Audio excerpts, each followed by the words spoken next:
시청자 여러분 안녕하십니까? VOA 뉴스투데이 시작합니다.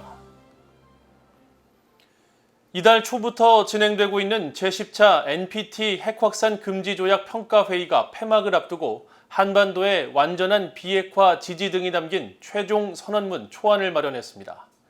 초안에는 북한이 추가 핵실험을 해서는 안 되며 핵 보유국 지위를 얻을 수 없다는 점도 명시됐습니다. 첫 소식 박형주 기자가 보도합니다.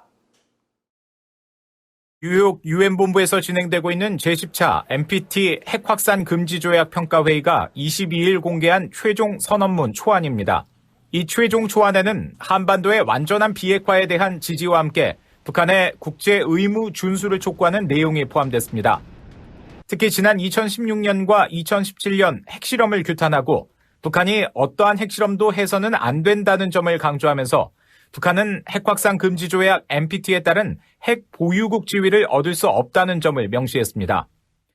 이어 북한은 지체 없이 NPT에 복귀하고 핵무기와 탄도미사일 그리고 관련 프로그램을 완전하고 검증 가능하며 되돌릴 수 없는 방식, 즉 CVID 방식으로 포기하기 위해 가능한 한 빨리 구체적인 조치에 나설 것을 요구한다고 밝혔습니다. 초안에는 평가회의가 협상과 외교를 통한 북한 핵 문제 해결을 독려한다는 내용도 들어갔습니다. 특히 한반도의 평화와 비핵화를 증진하기 위해 모든 관련 당사국들이 자제하고 긴장 고조 조치를 중단하며 정치적 해결의 보편적인 방향을 고수하면서 의미 있는 대화를 통해 상호 우려 사안을 해결해야 한다고 강조했습니다. 1985년 NPT에 가입한 북한은 1993년 3월 NPT의 탈퇴를 선언한 뒤 유보했다. 2차 북핵 위기가 발생하자 2003년 1월 또다시 일방적으로 NPT 탈퇴를 선언했습니다. 그러나 NPT는 북한 핵 문제를 중요하게 다루고 있으며 북한의 7차 핵실험 가능성이 제기된 상황에서 열린 이번 평가회의에서도 마찬가지였습니다. The DPRK continues to expand its unlawful nuclear program and continues its ongoing provocations against the region.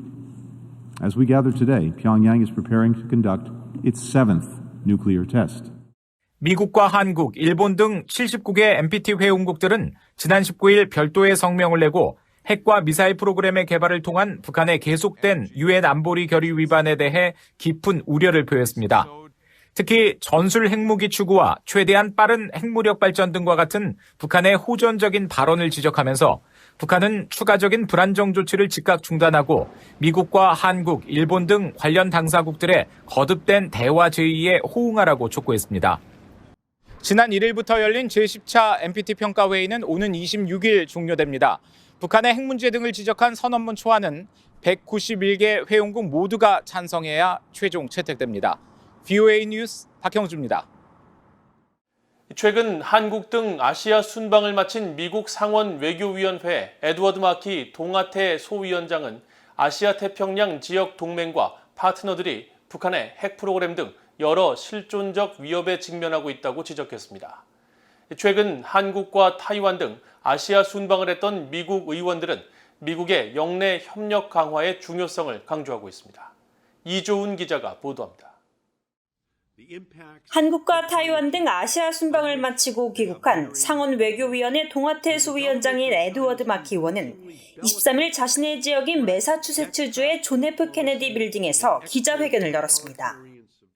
지난 12일 한국을 시작으로 타이완, 필리핀, 캄보디아를 순방한 마키 의원은 동아태 지역 내 북한의 위협 등을 거론하면서 영내 미국의 지속적인 관여가 중요하다고 거듭 강조했습니다.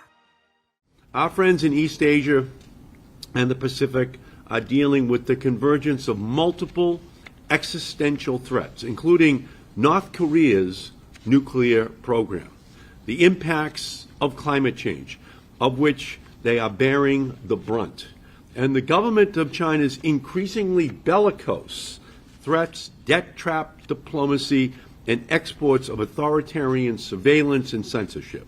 They need the United States to stay engaged in the region now more than ever. 마키 의원은 그러면서 미국의 영내 정책은 단순히 중국에 중점을 둔 것이 돼서는 안 된다면서 인권과 자유, 민주주의 등 공유된 가치를 기반으로 한 파트너십을 강조했습니다. Our policies in the Indo-Pacific must focus on engagement with each individual country on its own merits, not simply through the lens of China. We should be focused on building partnerships based on the shared values of human rights, free speech, democracy, and a commitment to a free and open Indo-Pacific.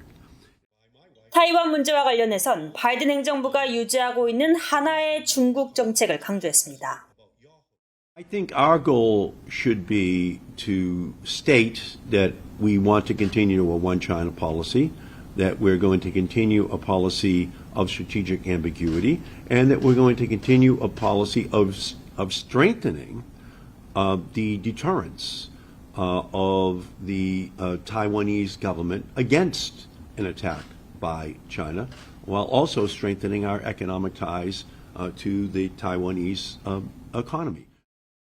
앞서 낸시 펠로시 하원 의장도 의회 대표단과 함께 지난 1일부터 싱가포르를 시작으로 말레이시아와 타이완을 거쳐 한국과 일본을 방문하는 일정으로 아시아 순방을 진행하고 중국과 북한 문제에 대한 분명한 미국 의회의 대응 의지를 밝혔습니다.